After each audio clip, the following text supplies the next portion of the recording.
Fala galerinha do xadrez, tudo beleza? Pessoal, estamos retomando aqui a playlist da saga dos campeões do mundo de La Bourdonnais a Magnus Carlsen. Só dando uma recapitulada, a gente viu em 2004 o Kramnik, que tirou o título das mãos de Kasparov, o Vladimir Kramnik, também aluno da escola de Botvinnik. Então é o então campeão mundial da era da PCA. Tá? Então ele venceu ali venceu do Peterleko em 2004, o Peterleko, e continuou com o título de campeão mundial. E em paralelo, lá na FIDE também rolavam os torneios mundiais e tudo mais, valendo o título de campeão mundial. Tinham campeões mundiais ali em paralelo. E o campeão mundial mais recente da FIDE foi em 2005, o Topalov, né? Venceu um torneio ali com 8... tipo um torneio de candidatos ali, 8 jogadores fortíssimos. O Topalov venceu e foi considerado então o campeão mundial da FIDE. E agora então no ano de 2006 a gente tem, depois de toda aquela confusão com a saída do Kasparov da FIDE, ele montou a PCA, enfim, agora acabou essa história de uma vez por todas e a gente vai ter a reunificação aí da FIDE, o fim da PCA, e agora mais uma vez apenas um campeão mundial vai existir. E a gente tem essa final aqui entre Vladimir Kramnik e Vassilin Topalov. O Kramnik, campeão da PCA, e o Topalov, campeão da FIDE. E a gente tem um match entre os dois, então formato aí de 12 partidas. E aconteceu uma coisa bem polêmica aqui nesse match. As duas primeiras partidas foram vitórias aí do Kramnik, vitórias convincentes. E as outras duas partidas, 2 empates. 4 partidas, então 2 vitórias e 2 empates para o Kramnik. E aí a equipe do Topalov começou a criar confusão. A primeira coisa que eles falaram, eles foram para a direção lá da FIDE, para o presidente da FIDE, e acusaram o Kramnik de tá indo muito ao banheiro. Como assim, Rafael? Explica isso daí. Bom, fizeram as contas lá, não se sabe se é verdade ou não, mas o que eles alegaram para a FIDE é que durante uma partida o Kramnik chegou aí 40 vezes para o banheiro. É bem complicado isso, não dá para provar isso, mas foi a alegação deles. E que isso seria muito suspeito e que ele poderia estar usando auxílio de algum tipo de computador ou alguma coisa no banheiro. Vale dizer que na época os banheiros eram privados, tá? Então cada jogador tinha o seu próprio banheiro fechado, não era permitido acesso público nem nada disso. Então por isso a equipe do Topalov se aproveitou e partiu para essa acusação seríssima. Esse episódio ficou conhecido como Toilet Gate, né? O Toilet Gate, então o escândalo aí dos banheiros, né? E aí a confusão começou, porque aí a FIDE então impôs ao Kramnik que não haveria mais banheiro privado, que os banheiros iriam ser comunitários e que eles iam regular essa história aí de ir ao banheiro e tudo mais. E o Kramnik se recusou completamente, a equipe do Kramnik respondeu ali falando que não iria aceitar jogar nessas condições.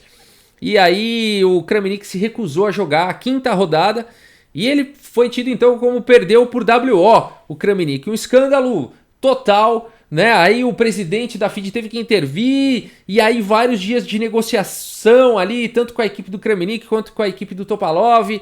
Teve que mudar toda a comissão da FIDE, trocou todo mundo, manteve a questão dos banheiros privativos e retomou então o match depois dessa polêmica. O Kramnik venceu o Topalov na volta então do match, venceu mais 2 partidas, ficando com 3 vitórias então contra 2 do Kramnik, passando à frente do Kramnik. Então o Topalov, depois desse escândalo, ele começou a ganhar.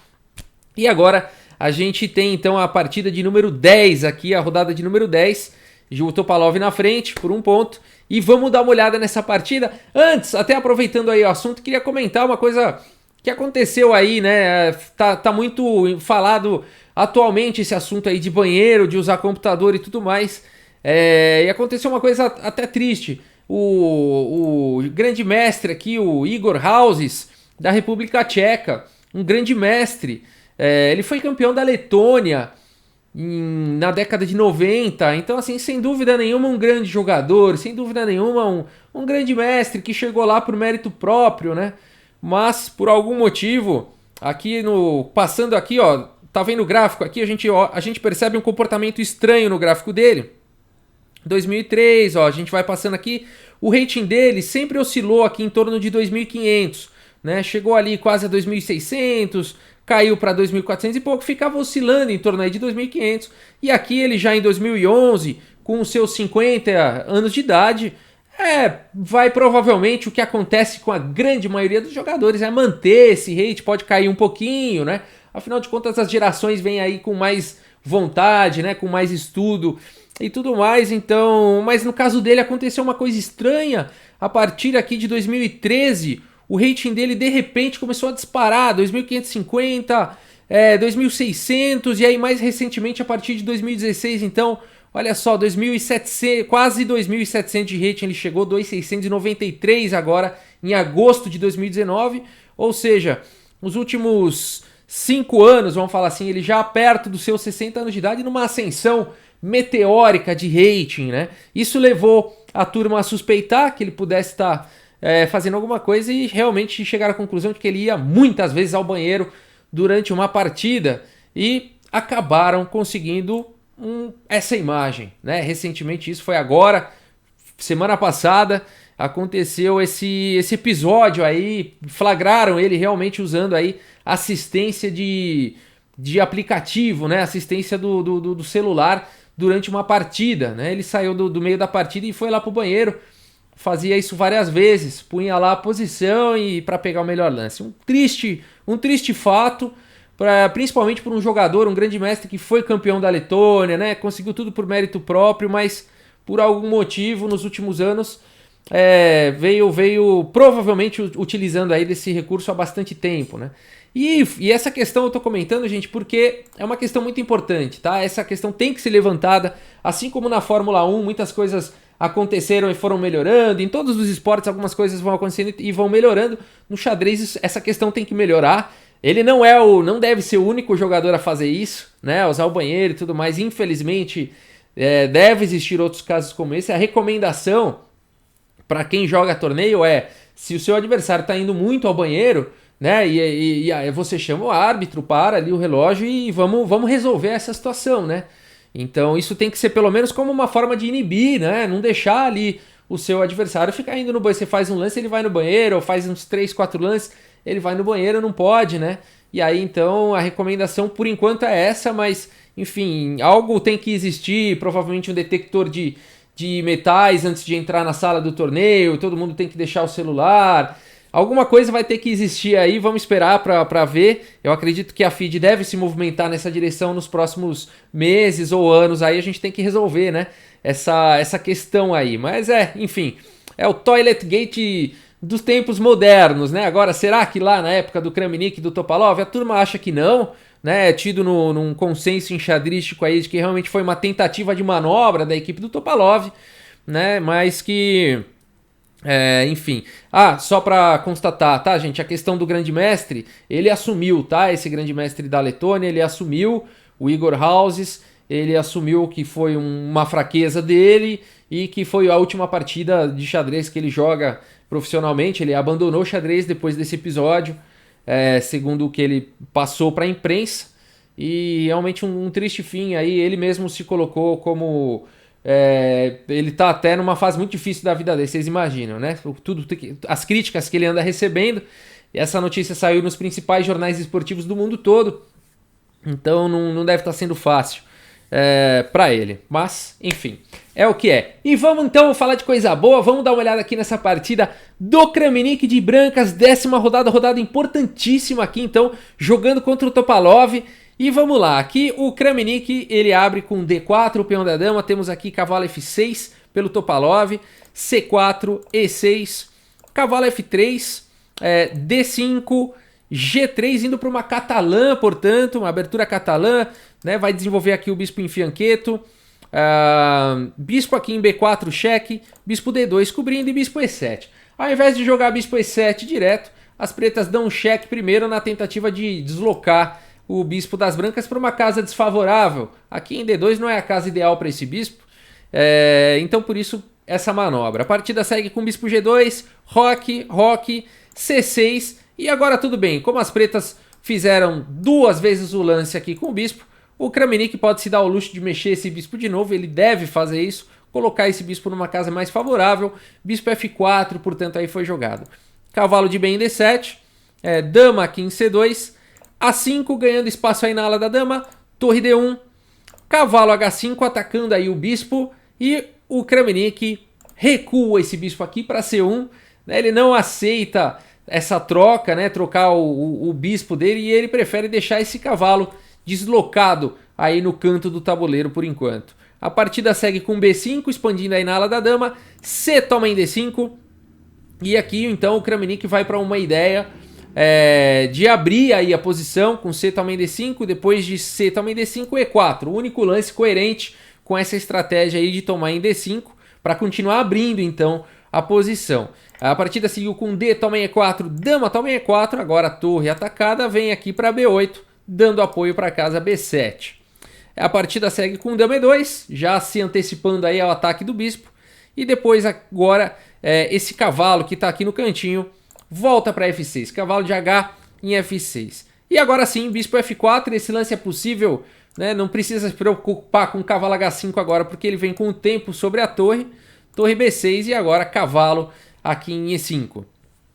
E agora, depois do que o Topalov faz o lance cavalo D5, o Kramnik vai para uma decisão bastante interessante. Aqui é um momento crítico aqui da partida, difícil de você encontrar um plano aqui, né? Provavelmente cavalo C3 vai incorrer em cavalo toma aqui em F4, esse bispo aí se voltar para, enfim, se ele se mexer, né? As pretas estão ganhando a iniciativa, se as pretas conseguirem jogar o cavalo de D aqui em F6, as pretas têm uma posição perfeitamente sólida e muito bem desenvolvida. Então, momento crítico aqui para o Kramnik. Se ele quiser ganhar a iniciativa, se ele quiser ter alguma chance de vencer essa partida, ele tem que fazer algo radical. E ele o faz. Ele aqui troca o bispo de ouro da abertura catalã, que é esse bispo de G2, e ele troca então pelo cavalo aqui de D5, e ele faz isso para poder ganhar um peão, porque depois de E toma em D5, o cavalo C3 dá um duplo aqui nesses dois peões e não existe uma forma de defender ambos aí os peões, né? Então com isso o Kramnik vai ganhar um peão, mas às custas de um ataque feroz aqui do Topalov. Vamos ver. Cavalo em F6, cavalo toma em B5, bispo em A6 e agora esse cavalo tá cravado, tá atacado duas vezes, A4 defendendo, cavalo aqui em E4, então ao preço de um peão o Topalov conseguiu melhorar muito aí a posição e a atividade das suas peças. Torre de D em C1 e agora dama E8, colocando mais pressão ainda aqui em B5. Torre C7 foi jogado pelo Kramnik, colocando pressão aqui no bispo, né? Então agora as pretas, a dama tá meio escrava aqui defendendo o bispo. E depois de bispo D8, saindo então desse ataque e atacando a torre, torre A7. Aqui nessa posição o Topalov é muito importante para o Topalov capturar agora aqui em B5, recuperar o seu material, né? Recuperar o peão, igualar aí a questão material, ficar numa posição boa, né? Então aqui o lance essencial da posição seria bispo toma aqui em B5 e não foi o lance jogado. Seguiria-se aqui com A toma em B5, dama toma B5, dama toma B5, torre toma B5 e torre A2, defendendo aí a entrada da torre na sétima horizontal. E a gente tem uma posição bastante equilibrada, talvez as brancas um pouco melhores posicionadas aí por conta de uma torre mais ativa, mas enfim, um jogo bem equilibrado, né? Mas depois de torre A7, o Topalov não foi para esse lance e jogou um blunder aqui, um erro grosseiro, que foi esse lance F6, atacando aí o cavalo. O problema é que esse lance incorre agora em cavalo D7, e esse lance faz um duplo aqui nas torres do Topalov. Você fala, puxa, mas o Topalov não viu o duplo. Ele viu, mas ele... Enfim, ele quis seguir com essa sequência porque agora a torre F7 coloca uma cravada aqui, né?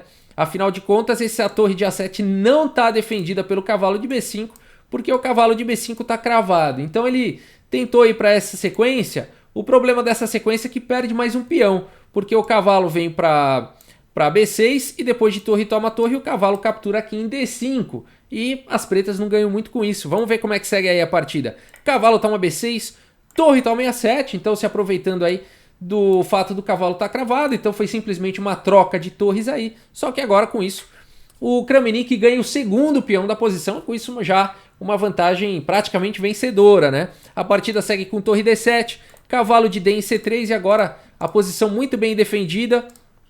A torre toma aqui em D4, aproveitando mais uma vez aí o tema da cravada. E agora simplesmente torre E1. No final das contas, o Kramnik está com um peão a mais. E aqui uma posição bem complicada para o Topalov. São 3 ataques aqui, apenas 2 defesas por enquanto. A partida seguiu com F5 defendendo. Dama aqui em C2. Torre B4. Cavalo D5 atacando aqui a torre. Torre toma em B5. A toma em B5. Dama toma aqui em B5 e agora cavalo C7, atacando aqui 2 peças, praticamente forçando aqui uma troca. A partida seguiu com dama C4, propondo aí a troca de damas. E agora dama D1. Muito legal esse lance aqui do Kramnik, porque ele deixa aqui uma peça em C7, né? Aí você fala, poxa, mas por que ele fez isso? Deixou aí uma peça. Vamos ver que legal essa manobra aqui do Kramnik. Depois de bispo também C7. Dama D7, então, muito bacana. Atacando aqui mais uma vez em C7 e também ameaçando checkmate. Aqui em E8, dama E8 seria checkmate, né? Então é um ataque duplo e com isso ele vai recuperar a peça. A partida segue com H6, dando um respiro aí para o rei poder fugir. E depois de dama toma C7, dama B4, o Kramnik consegue forçar aí a troca de damas com dama B8. Esse lance é com cheque. E depois de dama toma B8, bispo toma B8, o Kramnik foi bem sucedido em levar o jogo aí para um final vantajoso, né? Um final com qualidade de material a mais, aí uma torre por um cavalo. E vamos ver como é que segue ainda a partida. O Topalov ainda tenta aqui com o cavalo D2, quem sabe, né? Se por acaso o Kramnik se distrair, ele pode ter chances, né? A partida segue com torre A1, colocando essa torre bem longe de qualquer possibilidade de ataque duplo de cavalo. G5 e agora F4. Cavalo B3 atacando a torre, defendendo também o peão. Torre A3 atacando aí o cavalo. Bispo C4 defende. Bispo C7, vindo para cima desse peão aqui de A5. G4 e depois de bispo toma em A5. O Topalov abandonou aí a partida. Vitória do Kramnik, uma vitória convincente, né? A primeira vitória aí depois do escândalo, depois do escândalo do banheiro, do Toilet Gate, né? E depois da 5ª rodada que ele perdeu por desistência, por WO. Então agora ele volta a ganhar, com isso ele empata aqui o match. A gente tem aí mais 2 empates depois dessa partida, então o match terminou empatado. O match eram de 12 partidas e esse match termina empatado e ele vai então para desempate de partidas mais rápidas, 25 minutos acredito para cada um, com 10 segundos de acréscimo por lance, alguma coisa assim. E a gente segue com a partida aí, com mais partidas desse match nos próximos vídeos, tá bom, pessoal? Para ver quem, afinal de contas, vai sair campeão dessa história. O Kramnik, acusado de tirar água do joelho toda hora, ou o Topalov, o mestre das imortais de xadrez, ele que consta aí em várias das imortais, e tem o imortal dele, um excelente jogador, Topalov, campeão mundial da FIDE, e aí disputando então contra o Kramnik. É isso, pessoal, muito obrigado pela audiência, um grande abraço para todos vocês, e até a próxima, pessoal, valeu!